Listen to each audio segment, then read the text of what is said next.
Okay. We're gonna do the thing that is stated in my live stream title. Oh no. Oh no, why is that? Whoa. Whoa, that guy got super tall for no reason. Weird. Let's check OBS. Lighting is just gonna be weird because it's that time of day. I guess if I really wanted to like resolve that, I could like put tinfoil or some shit over my window, like some degenerate shut-in. But don't do that. It makes the lighting mildly better. I don't know. Okay. Let's go over here. Go to this thing. Let's go to that thing. Let's check the stream. Ad block on my own stream. Okay. Okay. Let's go to Discord.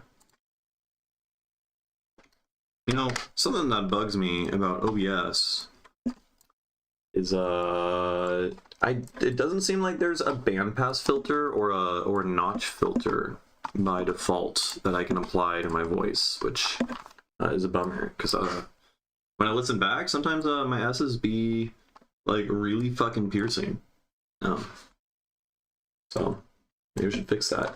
Maybe I could change the way that I speak such that I use, like, I don't know, maybe I can change the way that I pronounce my S's or something. That could potentially be cool. I don't know. Okay, anyways. Now I'm like super conscious and aware of every single time I use an S. It's like I'm hearing like white noise being intermittently injected over the rhythm of my speech, which I don't know how to turn off now. Oh no, what's up, T-Fam? You are early. Yeah, you're here. We haven't even started the music yet. How are you doing on this fine, gorgeous Friday afternoon?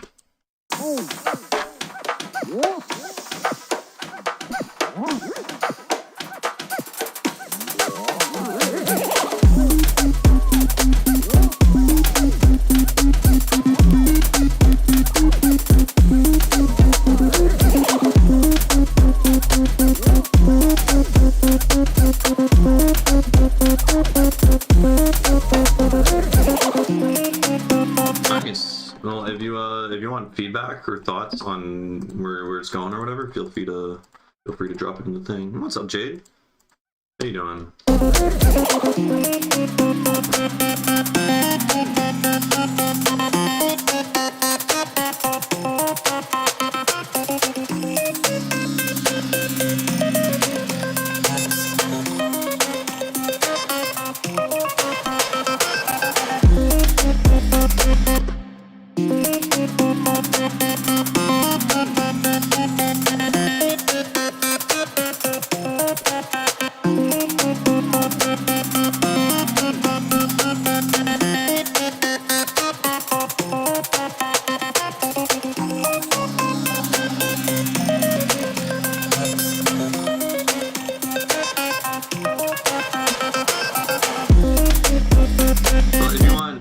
If you want mixing feedback on like what to first tackle or whatever, yeah, don't worry about it. Or you can just try to ignore all the terrible mixing and just give creative feedback. Oh no, I see the stream buffering too. Oh no. Oh shit. Hold on, let me check a thing. Oh, this is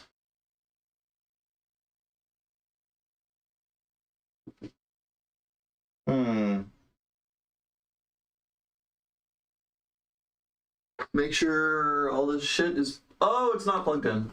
Oh my god. Thank you for letting me know. That is terrible. Oh god. Jesus Christ. Okay, we're switching over to Ethernet, the stream. Okay, we're on Ethernet now. Somehow my Ethernet is fucking unplugged. I blame a cat. I think a cat did it. And then now this thing is out of shot. Okay, but looks like I think we should be way better now. How do you even finish songs? You don't. You just mix one song over and over and over again for weeks on end.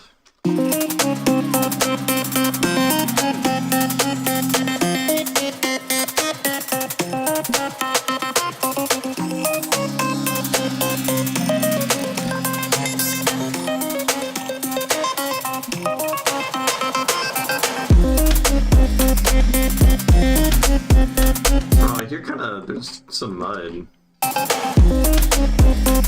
Oh. No, it's like right after the kick drum.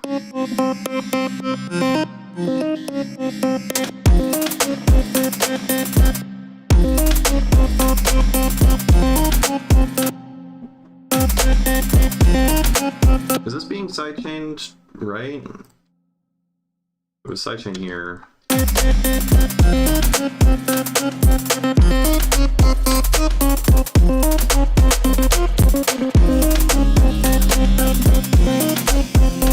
Okay, we got a thing here. Let's peep it. This is very, very bad .wave.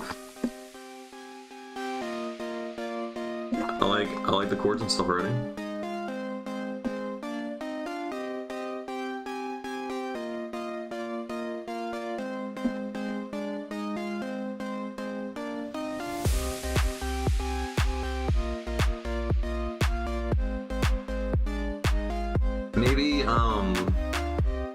Maybe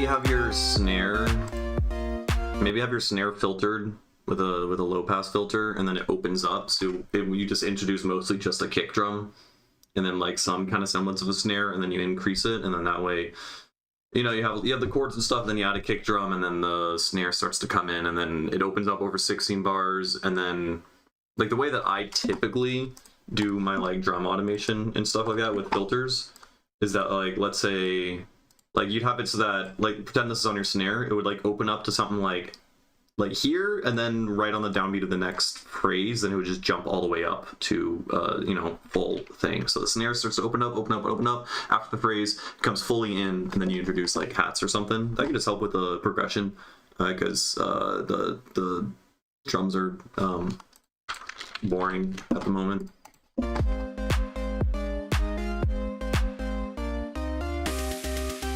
Okay, we're doing a build up.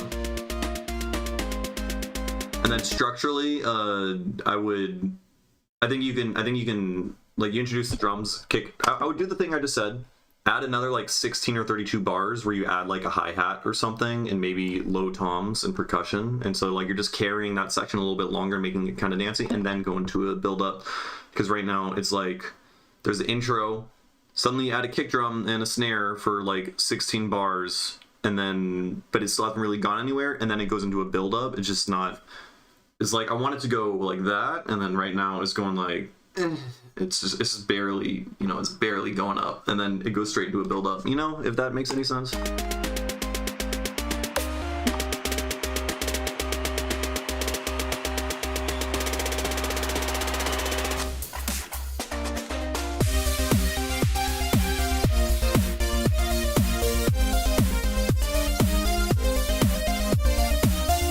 Make just the background percussion louder, and maybe transient gate it so that because it's a lot of like open, or just add like a short transient like hi-hat layer or something like that on the offbeat. I think the melody might be a little bit too busy. Like a good rule of thumb to go by, I think, with melodies and stuff is oh, what the fuck? Okay. A good rule of thumb is like it should be easily hummable, or like memorable. Will it get stuck in your head? That's not gonna get stuck in my head because it's got so many like crazy fucking weird melodic contour going up and down kind of thing.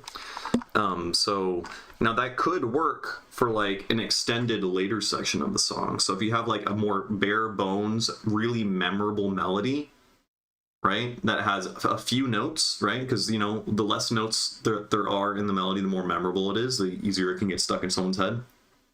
You could like strip what you have back a bit, and then you have that be its own thing in a section, and then when you enter into like some like more, I don't know, like when people start soloing like melodically or whatever and improvising within that, then later it can get into this more kind of kooky, wacky, up and down 30-second note contour thing that you're doing here.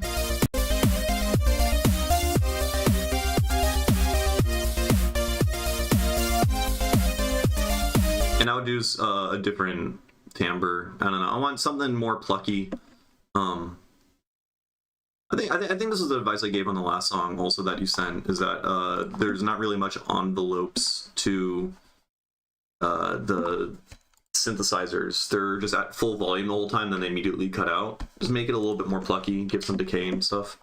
Those are my thoughts right now. Yeah, I mean it's a good start. Nice chords and stuff. You know, you're doing the EDM structure thing. It's working. All right, let's go back to this dude.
Sample this guy. I want to pitch it up and then maybe see if we can like layer it pitched up.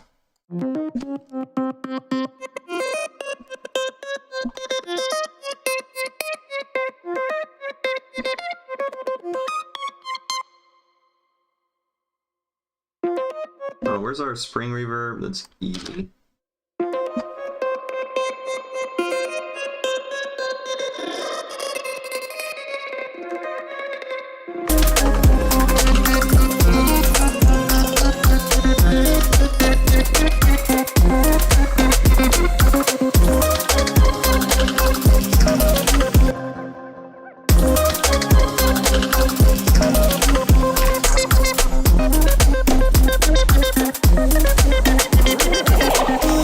It's honestly kind of cool. Pitched up.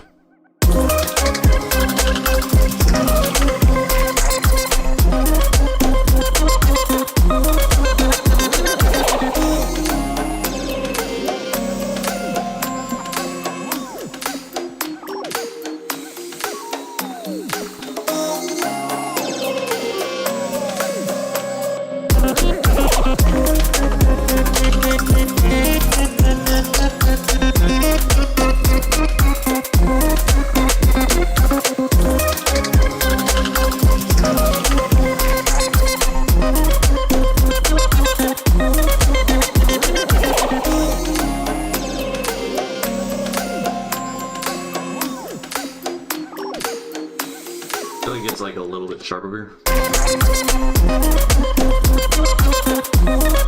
Like right there. Let's get down to -3.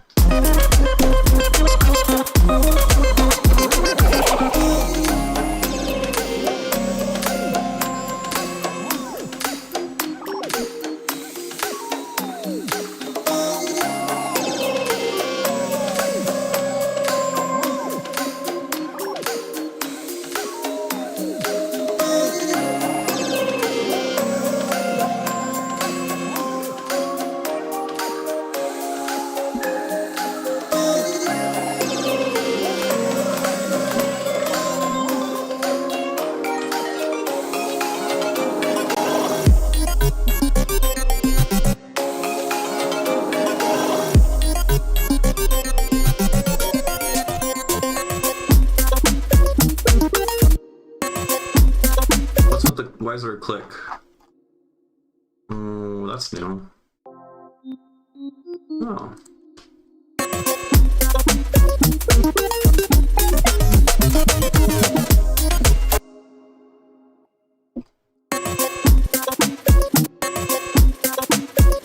It's totally coming from this.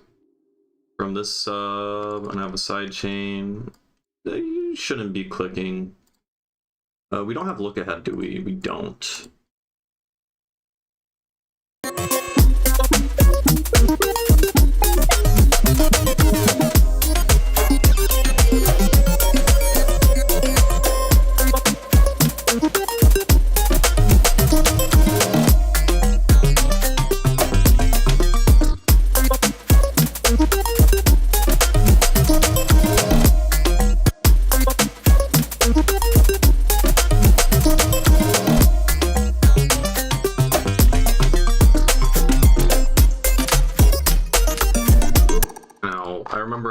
I put transient smoother spectral smearing thing on this guy. I don't like how it sounds anymore, I think.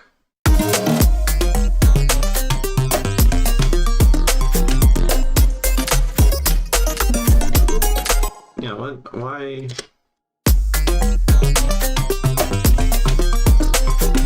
Maybe we can go back.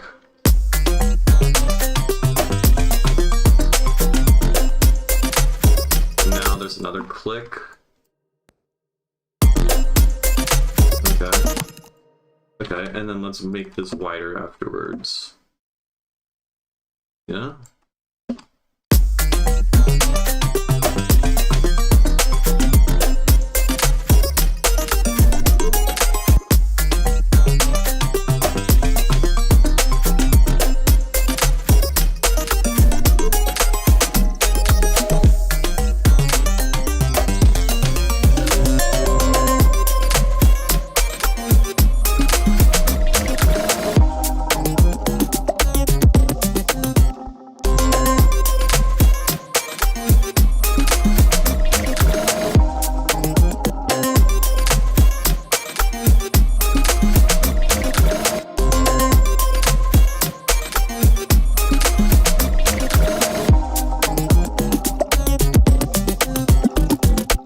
Super blown out there. This section over here, let's relax with that. We'll do it here. Yeah.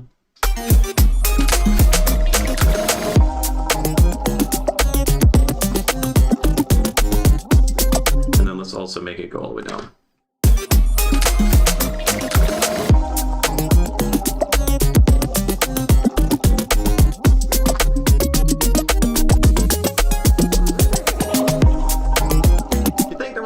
Processing. Just maybe. I mean, that's how I got here. I remember initially we had this up here. And then I completely redid literally everything and did my new processing all over again. Right?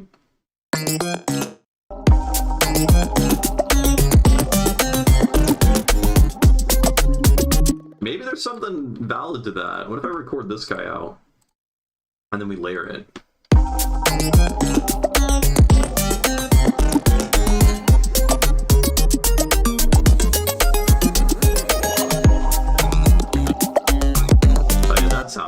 miserable. That guy's terrible. But this guy, potentially.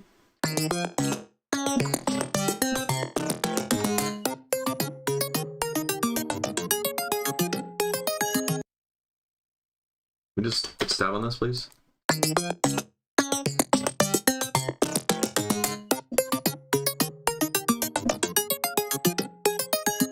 And then what if we do like a stereo surroundy auto panny kind of sounding filter thing? Yeah, yeah.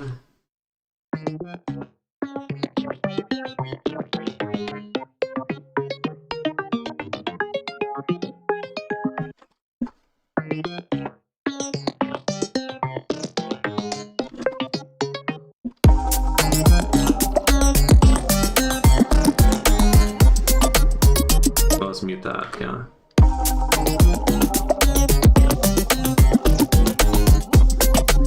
And then let's put a stereo, or no, just a swap delay. Put a swap delay after the auto filter panny thing, right? So now, except zero feedback.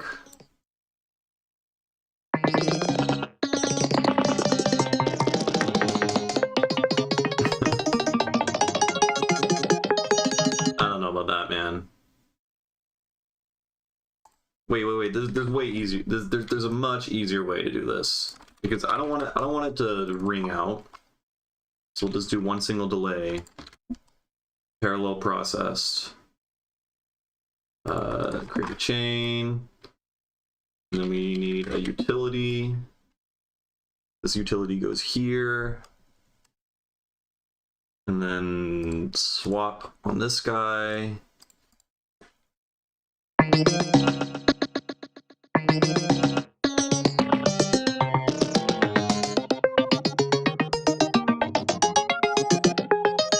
It's kind of cool. I mean, I don't know if it sounds good in the context, but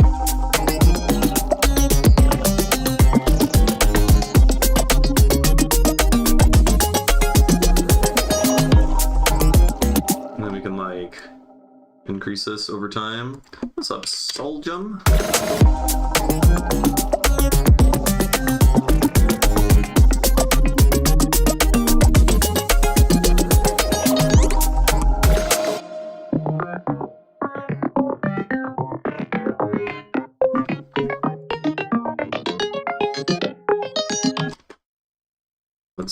And then what if we increase the delay time, huh?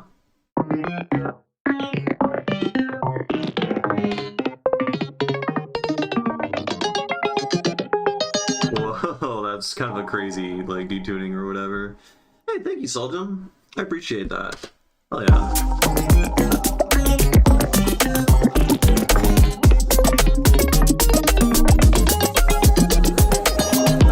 That's too mind-bendy, I think. It's a little too gnarly.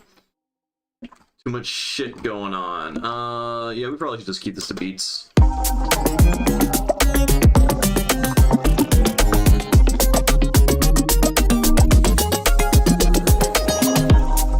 And then we'll increase this over time. Something like that.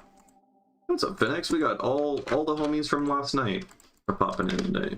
It's a vibe.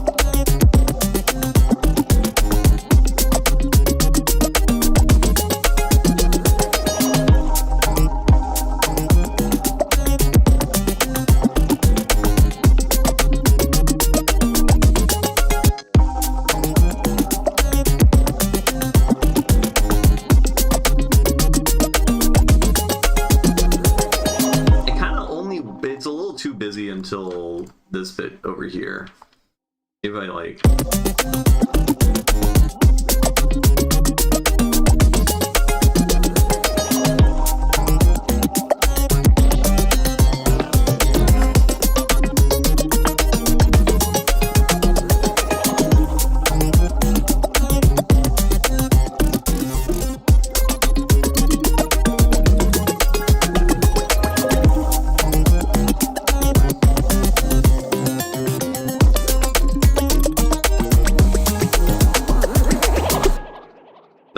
cool. I think. And let's go back and see if the sound's decent now. Maybe in context. I should also listen on my monitors because it sounds fine in headphones, and I don't really know anything, man.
I think like the main synth gets kind of blown out still at different portions, which is an absolute nightmare to address because it's like already resampled and kind of baked into the sound.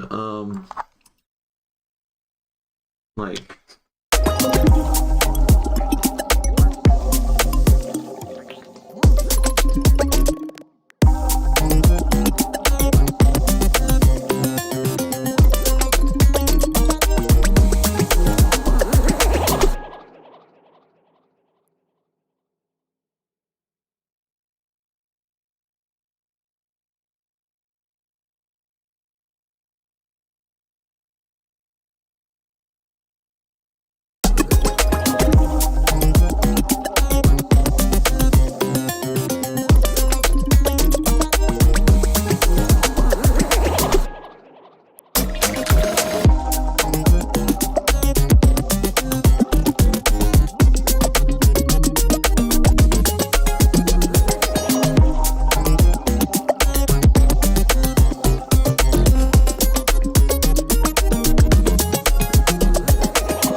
learn all of my technical skills self-taught. I just threw myself at song for over and over and over again for like 7 years. Well, that'll about do it. I did technically minor in electronic music when I went to university, but honestly, like 99% of what I learned there was stuff I just already learned on my own, because you just use the internet. You have infinite amount of knowledge to your disposal, right? But I mean, you have to know where to look, you know? So like if you go on like forums and stuff, most people don't know what the fuck they're talking about, and you can like easily get led astray. My god, I'm pronouncing things all weird. Or just given bad advice in general. But, you know, experiment. You know, everything you read about, try for yourself. Take everything with a grain of salt. Look up why things work. Try to figure out intuitions for how sound and stuff like that work. I would recommend, like, when you have a good, just figure out the fundamentals and also just like play around with sounds.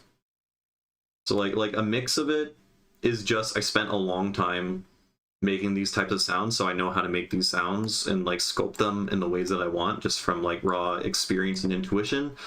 And then also there's understanding fundamentals and understanding like the mathematics and physics behind how the sounds work, which can also be super useful. I don't know how. I need to work on training my ear, man.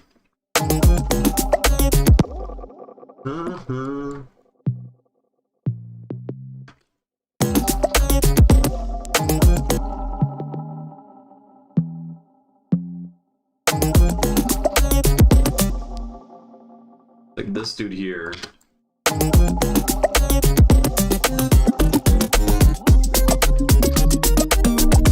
would recommend have a YouTube video on fundamentals of sound. I would highly recommend watching this video here. I get a couple things wrong, specifically regarding FM synthesis. No, just don't worry about it. Everything here is mostly right. Don't worry about it. I would watch this video. I think this is useful, and then also within the video I link there's a university course that I found. This guy here, Free Acoustics University course, Fundamentals of Sound. Huge, super cool.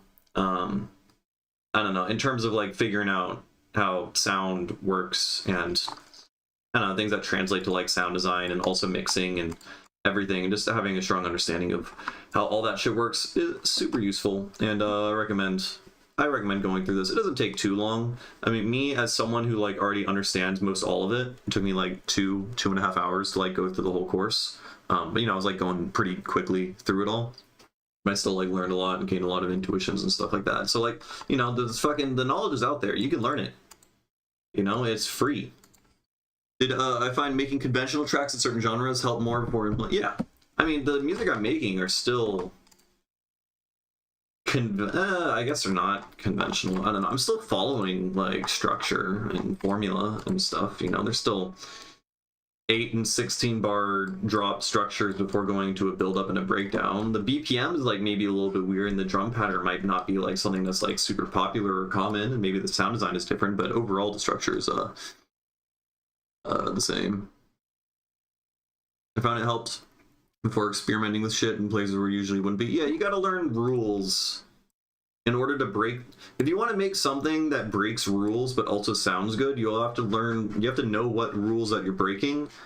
And also it helps, you could get away with experimenting and breaking rules and pushing boundaries if you're doing it only in like one dimension, you know? So like if you're using some insane sounds that like no one's ever heard before and doing super crazy sound design, if you're doing that over a really digestible beat and song structure and formula, but only the sound design is super alien, then you can get the listener to like follow along a lot better, because they have a lot of shit that is grounded for them to stay, grounded with, but then the sound design is novel and experimental, and then they can like fixate on that, you know?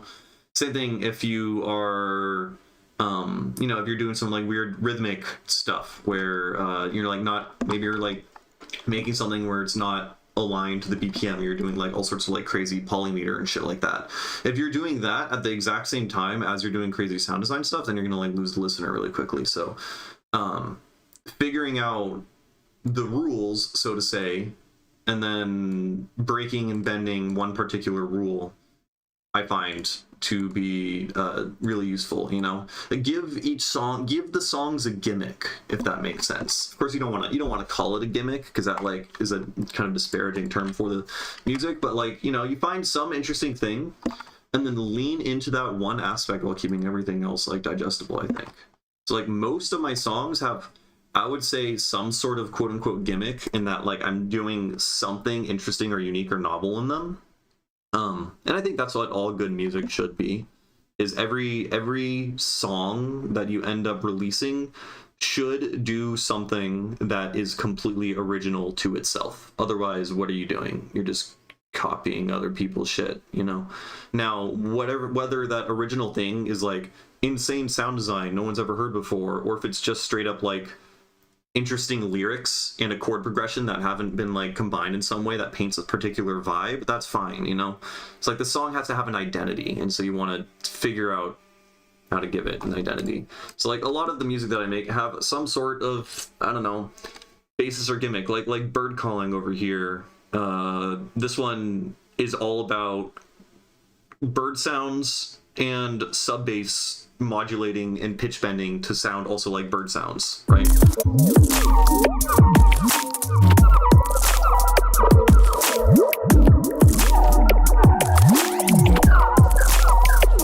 So there's like bird sounds, and then the sub bass is like bending and going up and then sounding kind of like a bird and then coming back down and shit like that. That's the premise. The drums are all super like, it's just trap drums. It's just trap. It's really just trap music with bird sounds, you know? But if I were to do these crazy bird sounds and then also do some like crazy 3/4 percussion, whatever, no one, it would be fucking, actually that might be sick, who knows? But you get what I'm saying, you know? Yeah.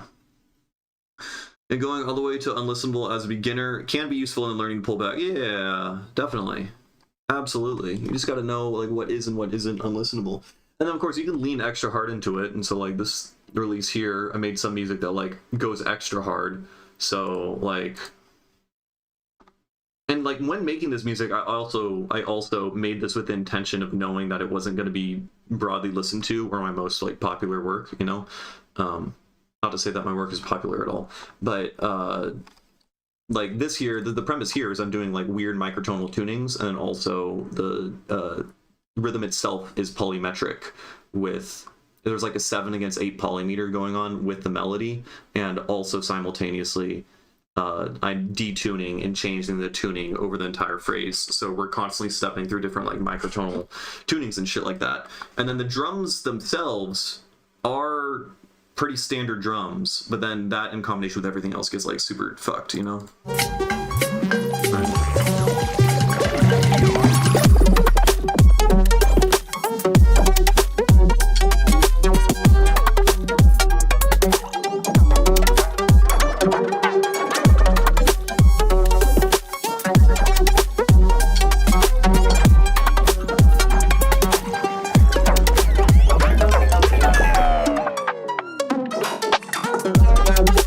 Yeah, absolutely. That one's a really good example. I don't like what's funny, if I might at some point just delete a couple songs off of this album, because I really don't like a couple. Quack Slapper fucking sucks, and then Polykick I think is just poorly done.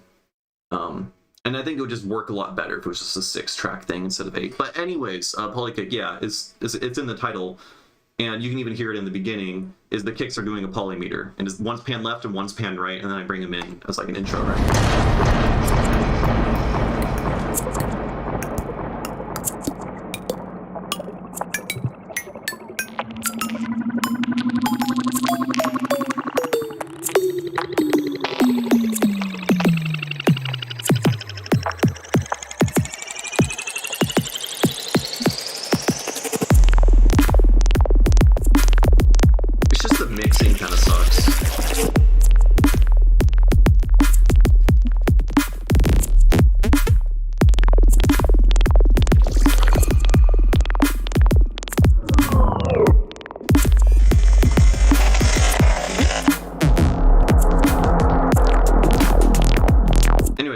You get the premise. It's kind of generic Detox Unit E inspired, thought process kind of inspired like drums and stuff, but the thing. I'm gonna download it before I take it down. If I would like probably keep it up on, I don't know. I'm too lazy, I think, to actually go through the process of doing that. So Soljum says, had a question that came from one of my tutorials. It was this concept of organized control of tipper squelches. Right. Oh, awesome. We have fucking leaf blowers right outside my window. Great. Okay, so there's kind of more going on under the hood with that tutorial than I like fully show in regards to controlling the read rate. Essentially, I'm using the spell book right here. We'll grab Squelch Generator. Squelch Generator. We'll just grab this guy. Oh, I fucking love leaf blowers, man. You guys hear that? Probably when I'm speaking, you can hear the fucking leaf blower. Yeah, that's something good. Oh, did I crash Ableton by loading this thing? I might have. No, I didn't. Good job. Good job, Ableton. Who's a good boy? You are. So we got this guy, right? And then we can go. And the whole premise of this is we have a pitch spellbook and we have a filter controlling spellbook, and the spellbooks control, you know, the frequencies and resonances of parallel bandpass filters, and then this other spellbook is only controlling pitch, right? And so that way, if I can fucking do this kind of thing with the dude, and then maybe if I don't like the pitch, but I like the filter movement, so I want to keep the exact same like words, quote unquote, that it's saying, I can change the pitch spin, the offset of the pitch spellbook, right?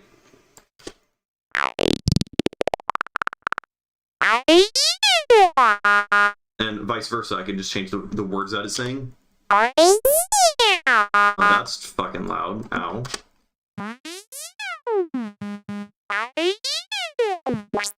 And then you can also automate this at the same time.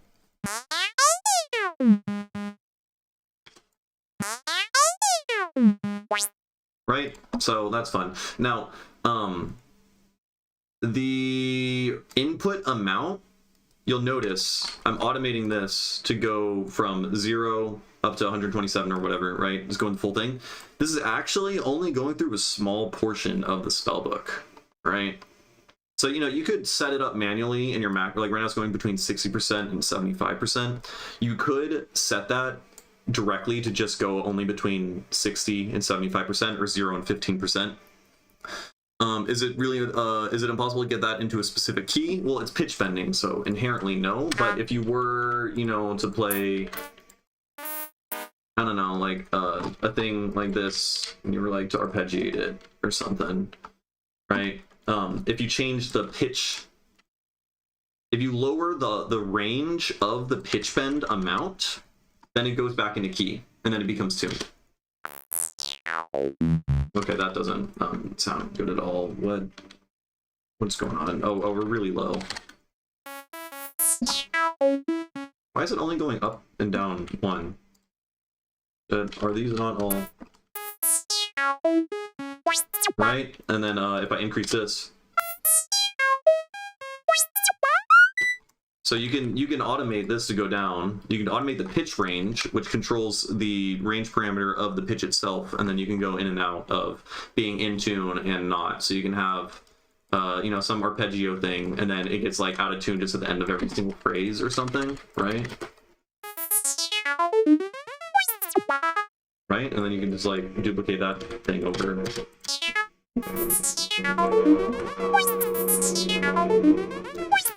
Sounds kind of sick, actually. That's super cool. Too bad I am not making new music. I'm working on old music, so we're not going to turn that into a song, but that could be a song. Anyways, so the real thing that the tutorial is missing out on that I didn't fully explain is I'm using a multi-map, and the multi-map is mapped to control the how do I say this? There's a knob that changes. This knob here changes the min value to go from 0% to 85%, and it changes the max value to go from 15% to 100%. So by setting those specific values, there's always going to be a 15% range between the min and max, and this is what the read offset actually is, right? And the multi-map is then scanning over those two values. So if I change the read offset on the filter dude, right? Read offset change amount. This is changing what the region that is going to scan over is. And so now if I move this knob, let's make the spinning stop because it's making it look really fucking confusing. No more spinning on this guy. Right? And so when the knob goes from 0 to 100%, it's only scanning over this region of the spellbook. If you change the offset via the multi-map, and the multi-map is controlling a different range of notes, it does that. Honestly, I have a Patreon exclusive video specifically for just building the rack from scratch, but here, you can use that if you want to walk through it and see exactly explicitly how I build this. But I think just given what I said here, you can figure it out yourself. And I would recommend trying to figure it out yourself and just use only what I just showed you here and your memory of it or whatever to build it, because then you're going to intuit so much more, you know? Why is Nitro so damn expensive? Just want to send over my 10.00. Oh, maybe it's too long. Maybe your track is too long. Just cut 1 second off. Okay. So that's squelch generator thing. Basically, multi-maps are super useful in that if you can change the min and max parameters to be like a sliding value over some region of your knob, such that you basically have the ability to automate what your max and min are. So in your your average rack, right? Your max and min are fixed. These are not automatable parameters up here when you're editing macros. But using a multi-map, by having a multi-map control value, you can then automate your max and min with other things. So, yeah, that 1 second. Well, if it's 0.0001, you can just do a fraction. You can chop it into sections like drop. Wait, what? What do you mean? Oh, I see. Exporting like different sections or something. Okay, did I break anything? I don't think so.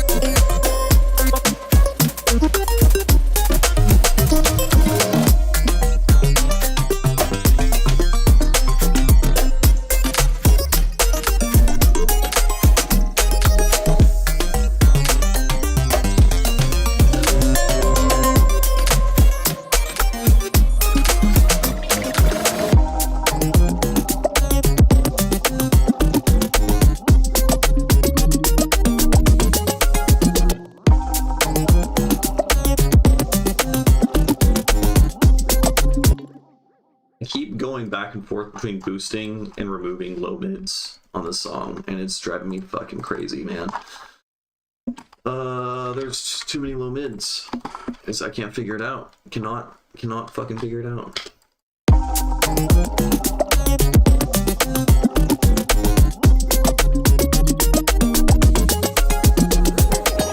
Is that what this is doing? Oh, I did this earlier.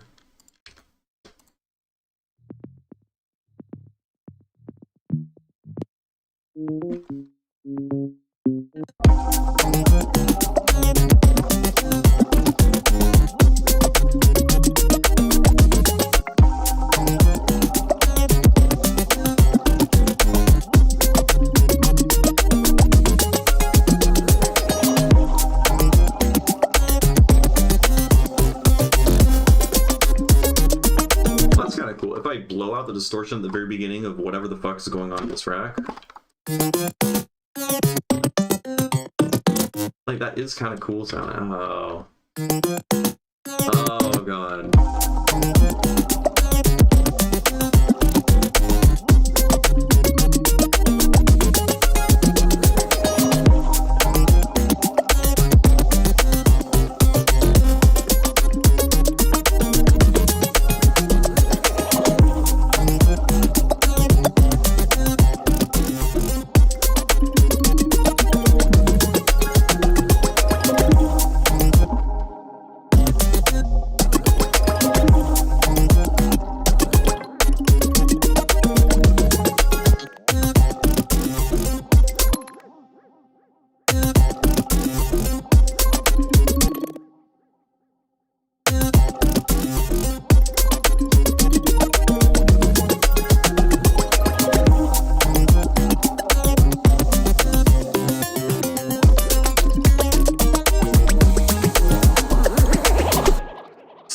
It's close to it. Oh yeah, I put markers, but question marks whenever I thought the mix sucked.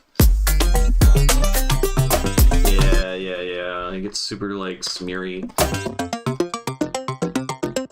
It's fucking this guy, isn't it? It's the transient smooth. It's the I mean, using spectral time to smear transients, it sounds simultaneously so good and so bad. I don't like the sound of like dispersion. Whatever smearing phase. It sounds so unnatural in like a bad way, but also the effect is simultaneously really cool.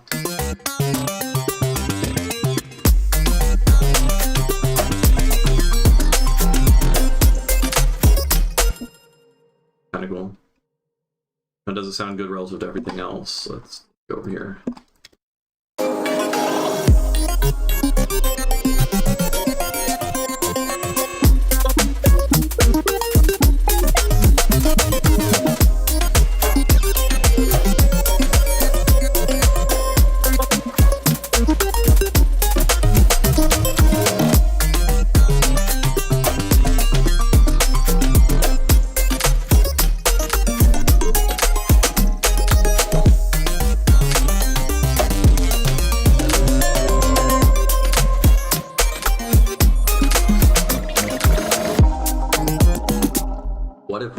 What if we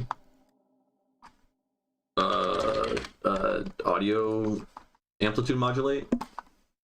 Yeah, maybe.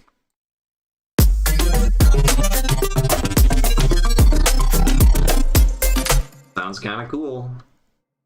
Sounds kind of cool.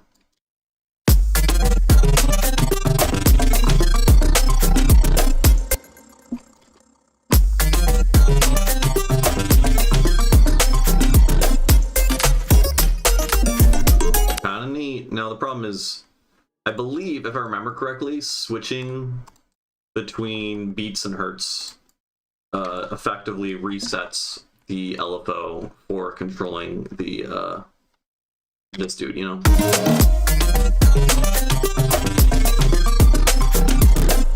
So now it's going to sound consistent every single time.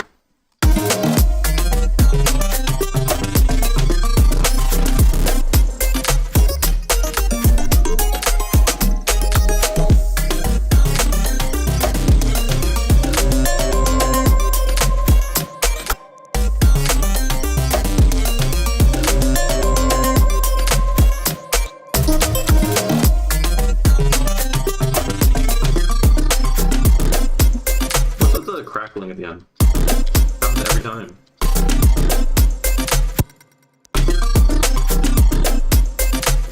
That's just CPU. It's just a CPU thing.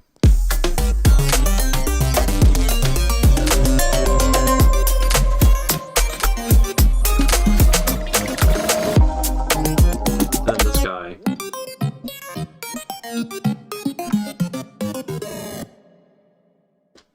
Yeah, we do that. Okay. You still need to be like louder. We're just putting roar on everything in random amounts and then automating it on and off very briefly for like 2-second snippets of audio, and then we don't use that roar ever again, and then we do it again with another on the same fucking channel with another device.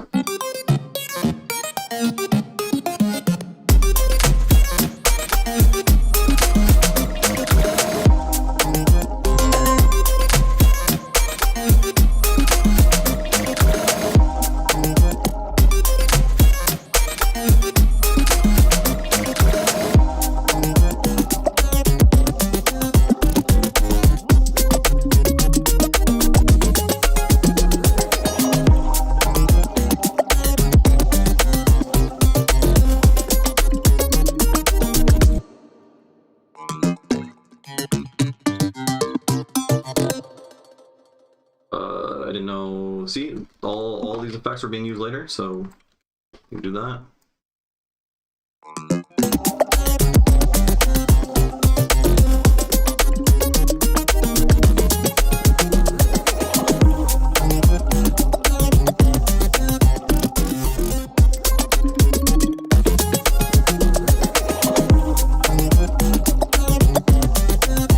Like these guys I don't like now.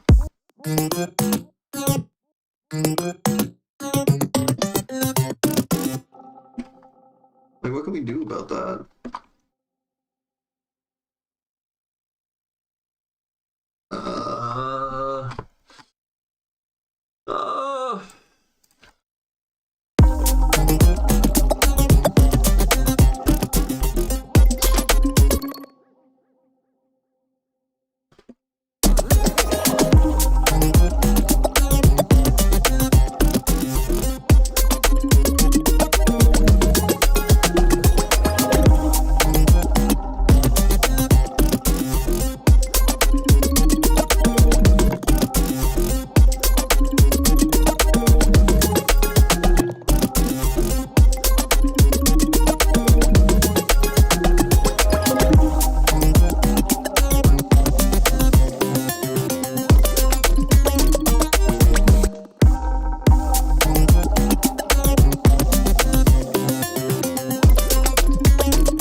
I think that's fine. Okay, that's enough work on this guy. Also, I think the song might want to put like a designated outro, maybe. Like something simple, like straight up, like we just keep the drums going for like another 8 bars or something, right? Just for like the sake of DJing, because it just hard cuts to just nothing afterwards, maybe.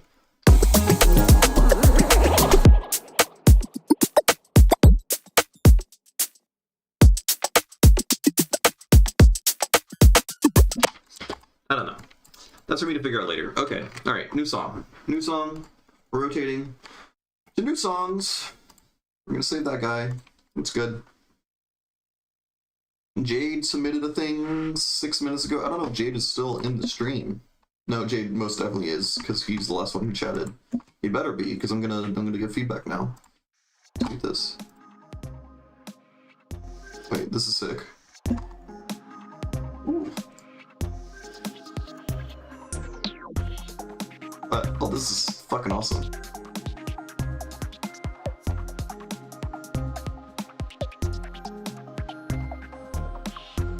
Yo.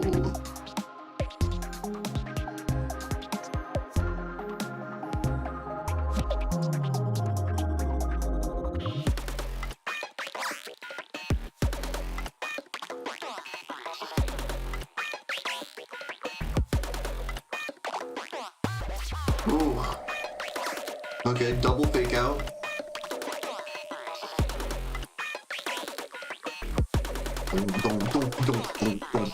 I want to hear a big old drum fill at the end of that.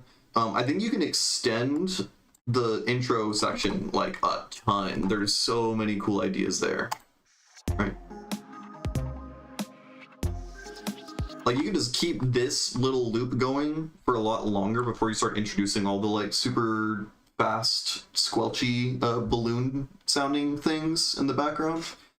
And then you can start adding, just, like, layering the melody, because it's a really beautiful... Fuck you, Ableton. Fuck you. Okay. I think you could just keep that idea, that melodic idea going for a while and just layering more and more synth stuff to play that melody, hocketing out. One thing plays the first phrase, a different synth plays the second phrase, and then they interchange at different points. I don't know. I'm a sucker for downtempo. I love that section a ton. I think it's super, super cool. You said struggling with where to take drop, basically thinking of doing a fake out. The fake out's pretty good.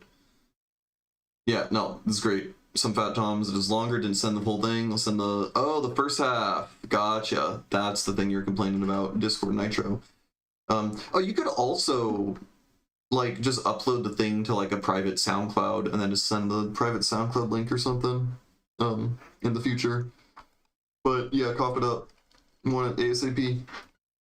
But yeah, I want to hear that down tempo thing expanded a lot longer. I mean, I like down tempo a lot more than up tempo in general, though it does seem your breakdown has a lot of potential.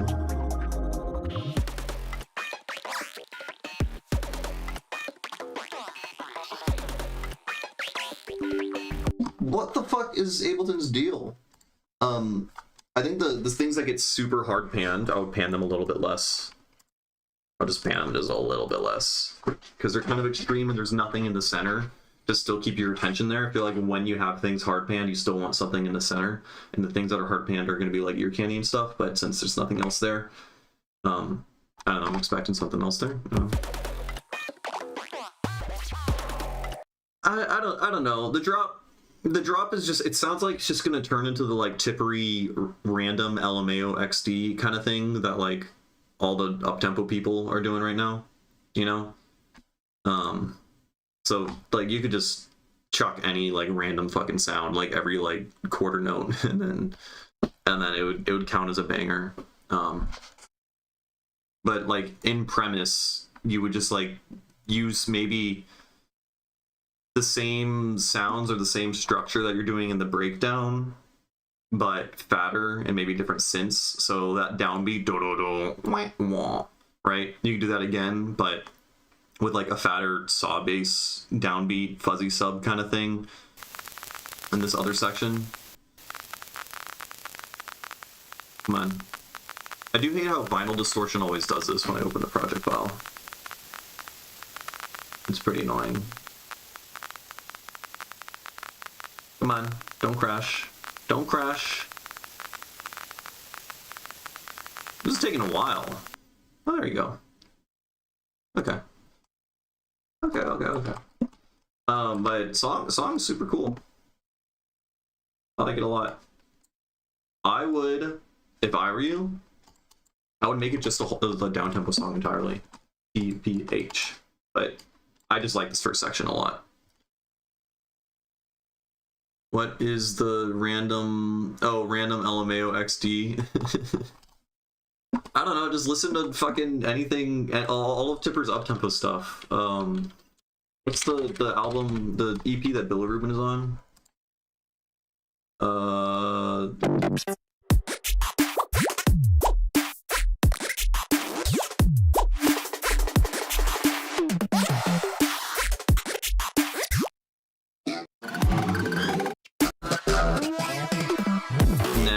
that's not a good example. What's the it's the older shit. I think Shatterbox EP. Higgins maybe.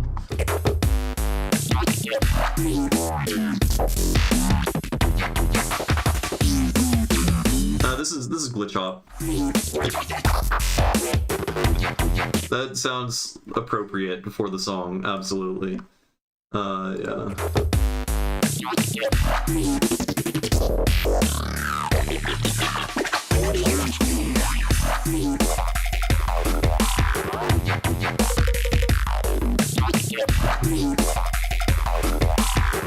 It's actually so fucking good. Oh man, maybe a bad example, but like I don't know. I feel like Squonk and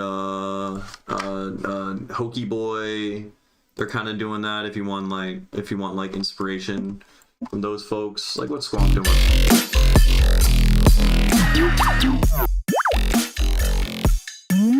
Bro, he's leveled up so fucking fast. He's getting so good so quickly. It's intimidating as fuck.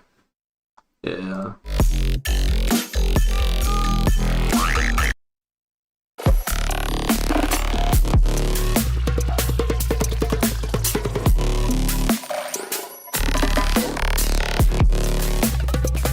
Oh, so good.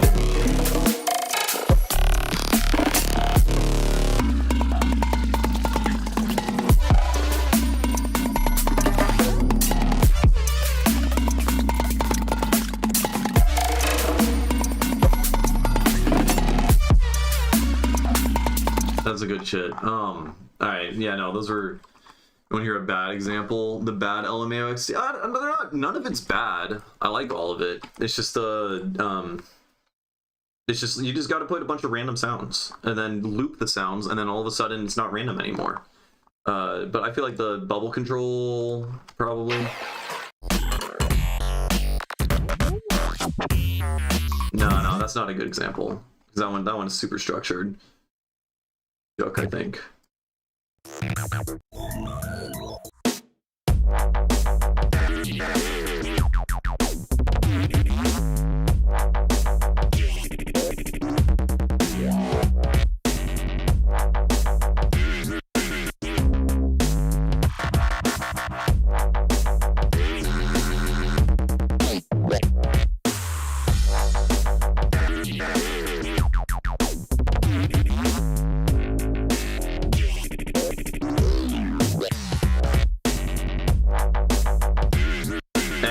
Anyways, yeah, some shit like that. Just put a bunch of repeating sounds that are like in key.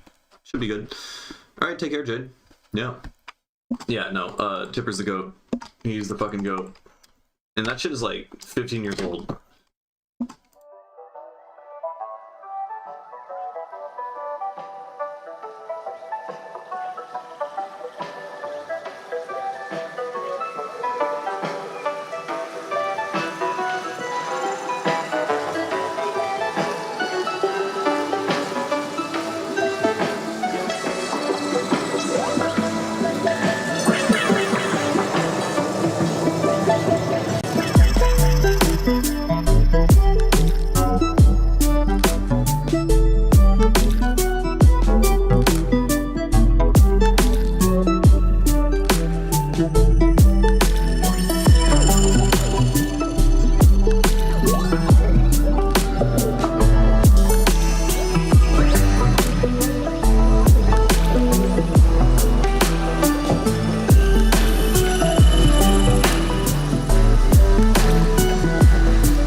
So, we're pretty much done. There's just like a couple.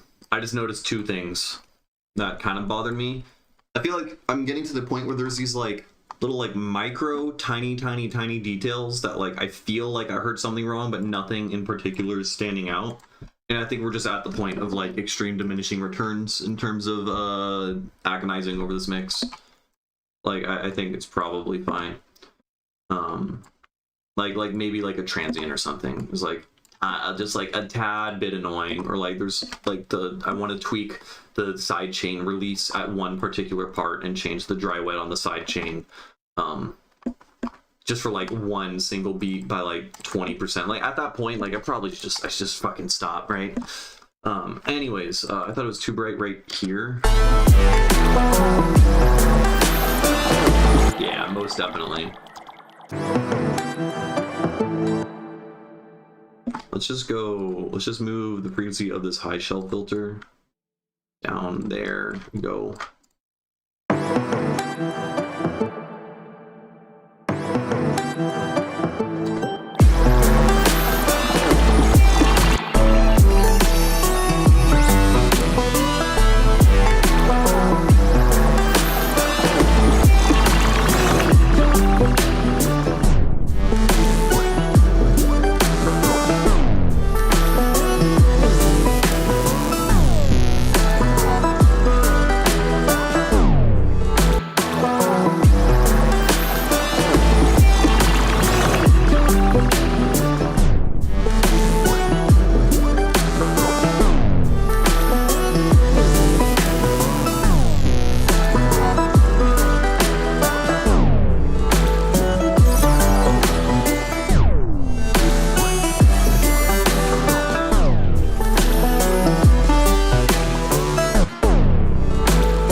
Too bright. There's one synth.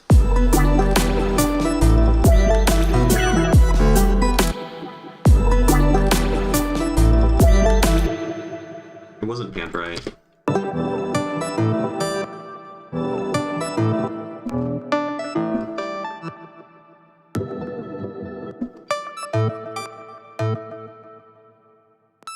Just that guy, I think.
This bit here's kind of boring.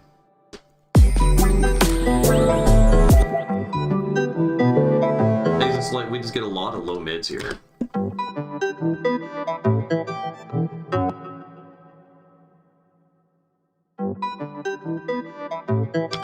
Are we?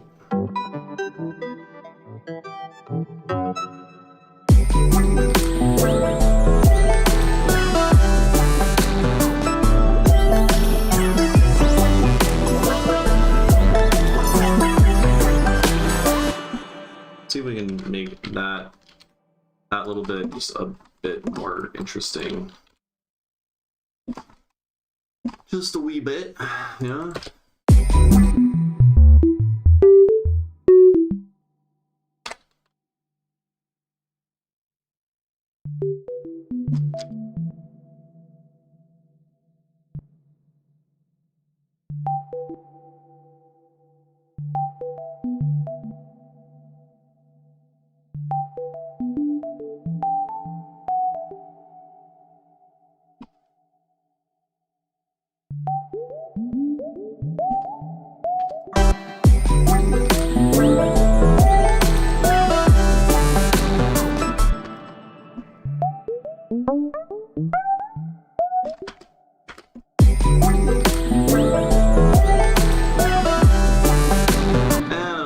Layered.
Keep it, but anyways, the songs, we're done with this. I mean, with the exception of that thing I just added, and I'm gonna like make the outro go a little bit more, but yeah.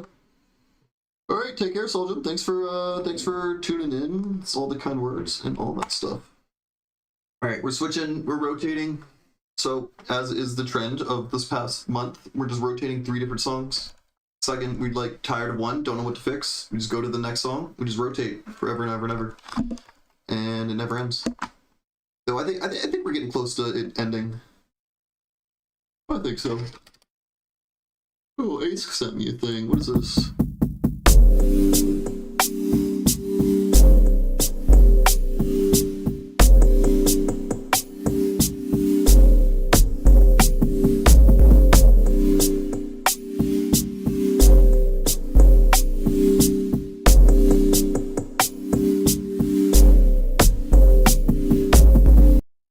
That's sick. It's like someone's about to kick the fucking door down. Pretty cool. Pretty neat. Oh. Okay. All this loads, I guess I'll power up the synth. And the server's been kind of popping off lately, which has been pretty cool. Oh yeah, someone sent something in non-electronic music. Ooh, bird sounds. Bird sounds are good. Dig it. I do dig.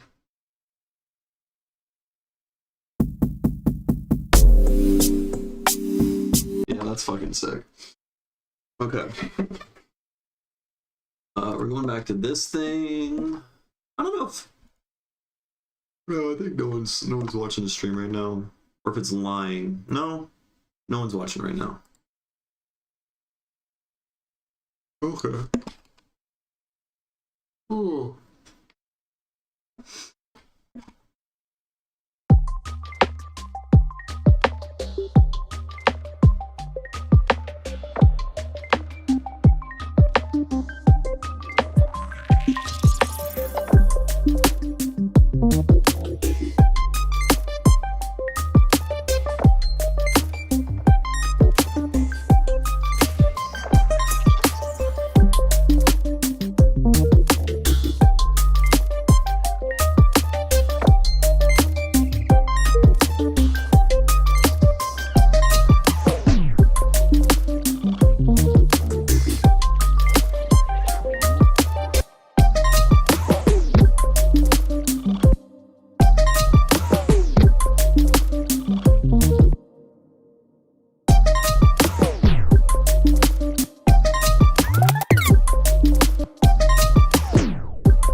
Yeah, we're getting there.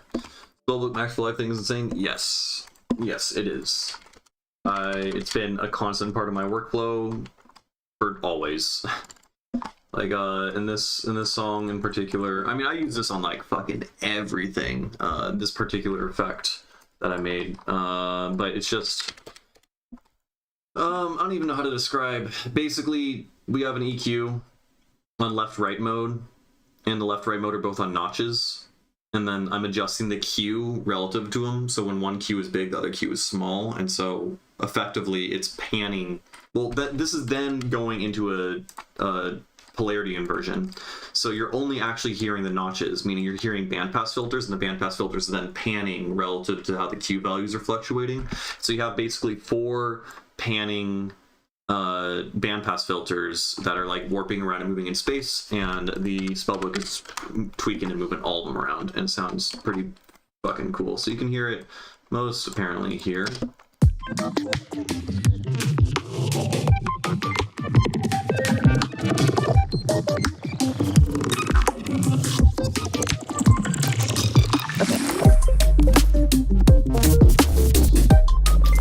Pretty fucking cool, I think. So I want to do less delay at the very end of that.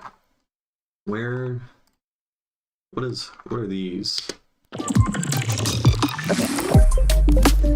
Oh, it's this guy, isn't it? That's mostly fine. Let's do a little bit less delay. That guy I don't like as much. And then also I have this going into a delay send, and so it's that exact same thing. And then also going out into a swap delay.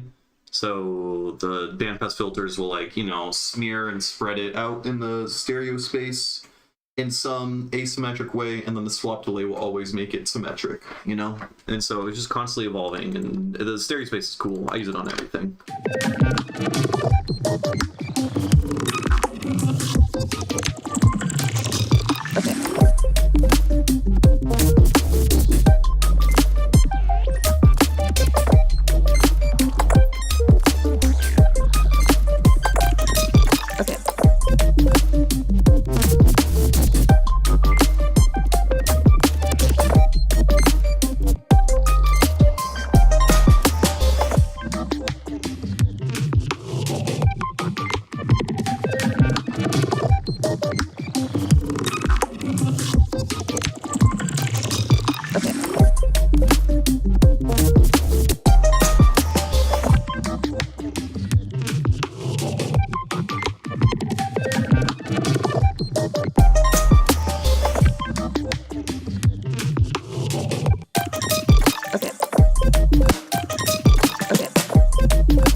Where's the big breakdown thing? That guy's fine. Where? This guy here.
Do we have a Fletcher Munson EQ? We do.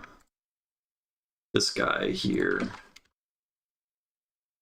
So that the Fletcher Munson EQ is just this. Though it's really it's the ultra highs that are actually the issue here, not the Fletcher Munson curve. So we'll give it one of these.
That's sick, because so we have one thing on the left and the thing in the center moves to the right. Yeah.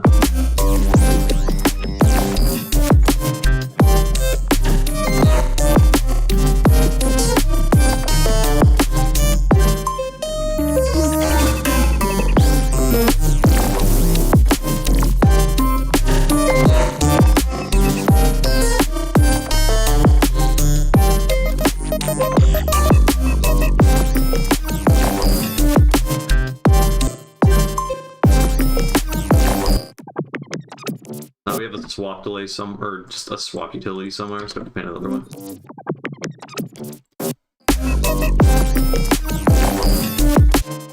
Or we just don't do it.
Oh fuck, I forgot the wizard cackling samples. No! Oh, fuck, man. No, these guys are too loud.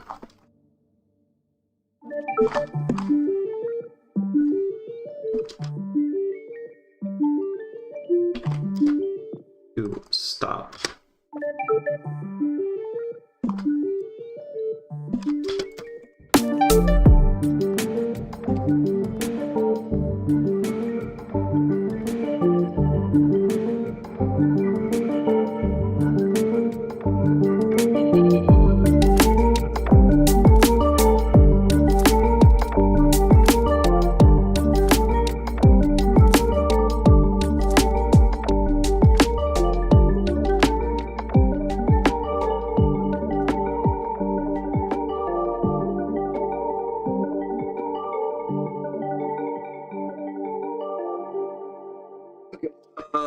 Did I tackle all the notes? I kind of did. Yeah, I think so. Okay, save this. And then I think we're gonna go rotate to another song, probably. What would a cackling wizard sample be? I have like the synthesized laughter audio effect rack thing. That's a cackling wizard. Wizards for sure would do that. And I could feasibly fit that into here. Because like I have one song where I use it like pretty well during like outros and whatnot. No, I don't know. It's in this guy here. Yeah, those would be the wizards.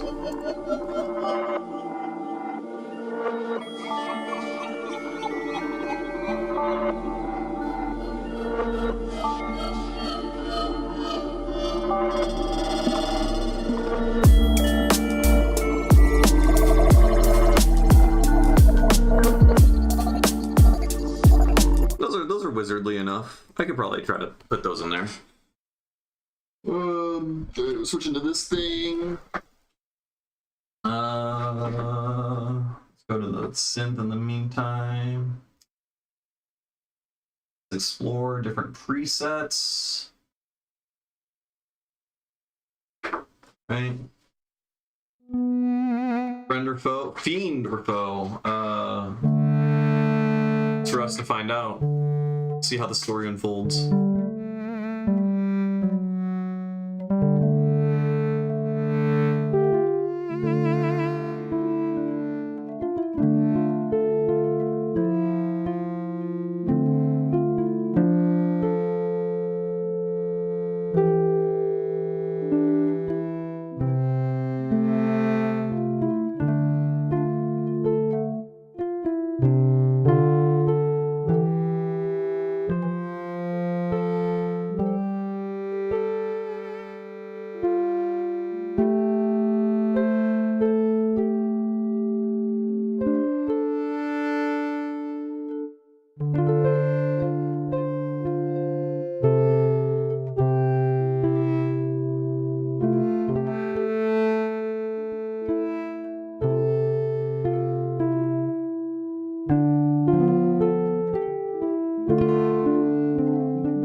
We got this guy again and again. I'm gonna get some water and start it.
Still some mixing stuff. I mean, always. That's all I'm doing. I don't know. hate this song. I hate this song. I have to say though, adding playing parallel fifths at the same time, and I added layers of justly tuned fifths to the melody, and really works over there. That was a good addition, I think. Wait, what am I doing? What am I doing? I don't want it there. I think it's.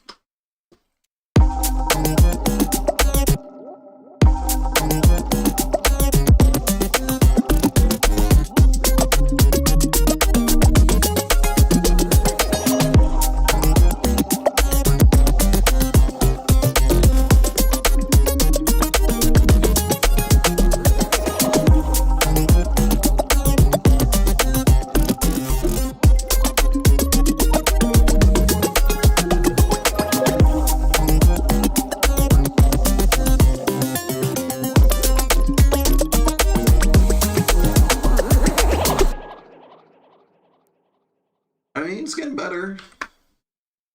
I feel like maybe it's I think at this point I need to do Subtractive work and remove. There's like a lot of like shit playing at the same time. So I'll write that as a note to myself. We got.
actually giving a.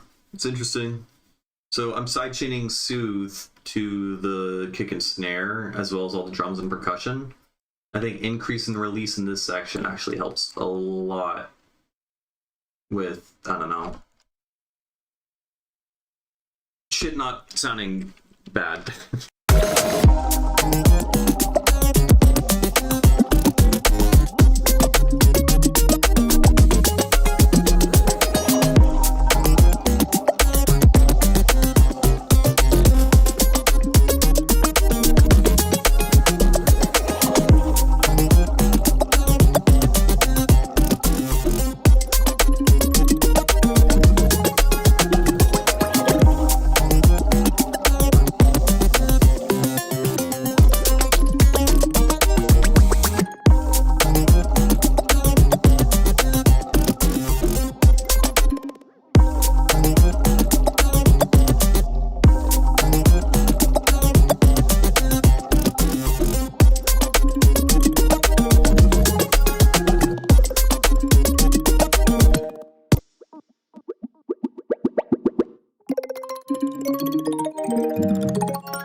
Okay.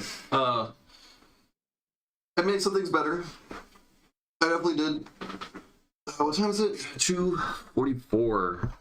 2:44. Been streaming for 2 hours.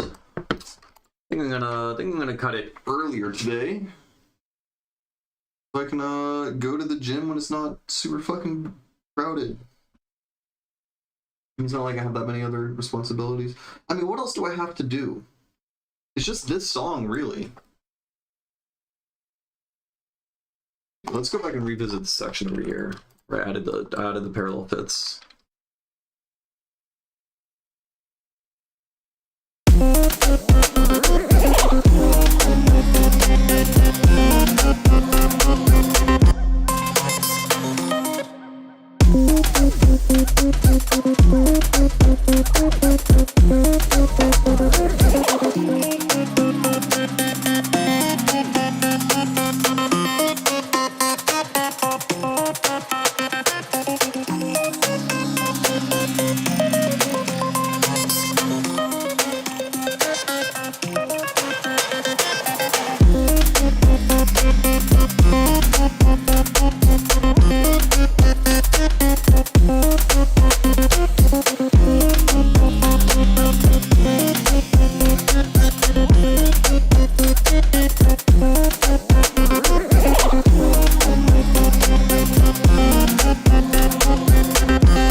switch up is just the most fucking obnoxious thing, man.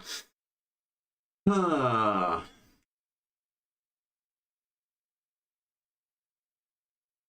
I don't know, man. It's all things I did to myself.